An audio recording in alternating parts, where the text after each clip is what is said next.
Last week I released a video about how to joint without a jointer, and there were some really cool comments on that video.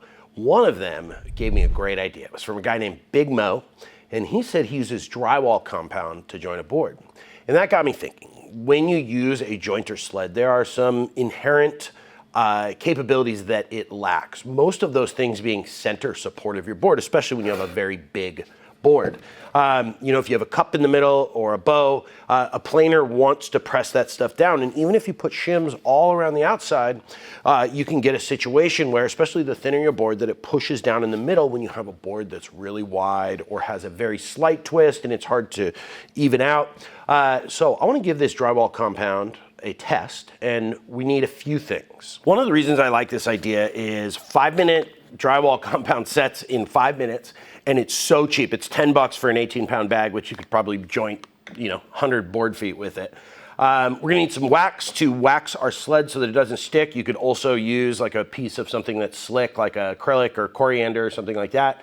And we're gonna need a bucket and some sort of spatula, taping knife, spackle knife to spread out the joint compound and mix it, as well as some saran wrap, which I'm gonna show you how we use that in a second.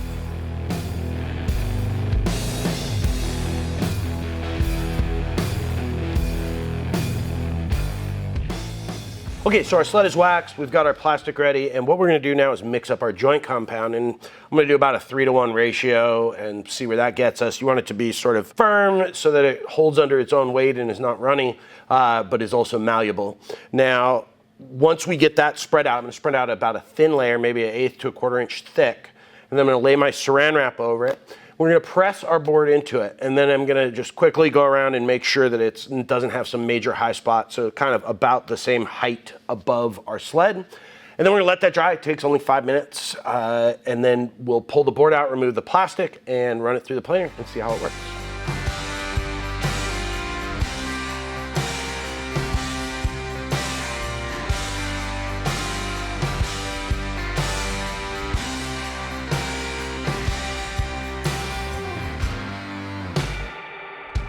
Okay, so here's my review so far. I think if I'd been a little bit more set up, I guess if I had done this before, I would have been ready for sort of the mess, but it really wasn't that bad. It's about the same amount of time as doing hot glue, because you gotta wait for your hot glue gun to heat up, and then you go around, and hot glue guns are so slow. So the one thing I think I'm gonna do different than I said was I'm just gonna trim my plastic off, because I don't want to move the board since it's already formed into a shape, but it feels very, very solid. So I'm going to just trim this plastic and we're going to go run it through the planer. And don't forget to do the pencil trick. Make sure you put pencil on there and you'll know it's flat when all your pencil's gone.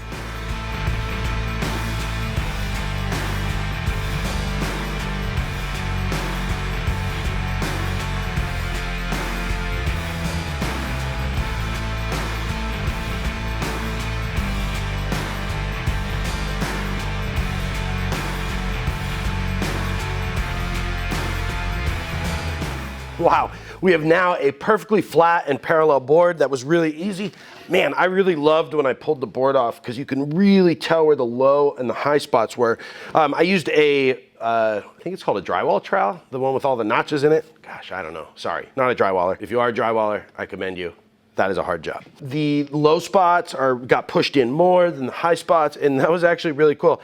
Let's see how easy it is to clean off.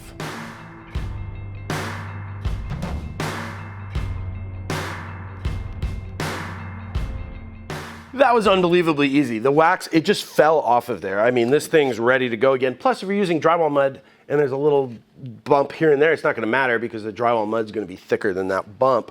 So I guess, guys, for me, I think this is gonna be a new technique in my shop. I like this a lot. And this board is wider than my jointer, so I would have had to use a sled anyways.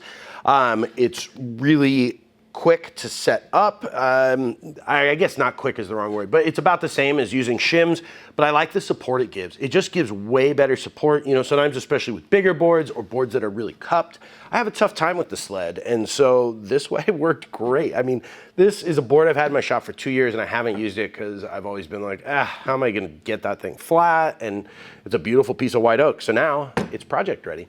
So guys, thanks for watching. I think this is a really cool technique. Shout out to Big Mo, whoever you are. Thanks for suggesting it. Best way to support the channel is head over to the Katz-Moses website and buy something from the store. Thanks for watching, guys. Stay safe in the shop. We'll see you on the next one.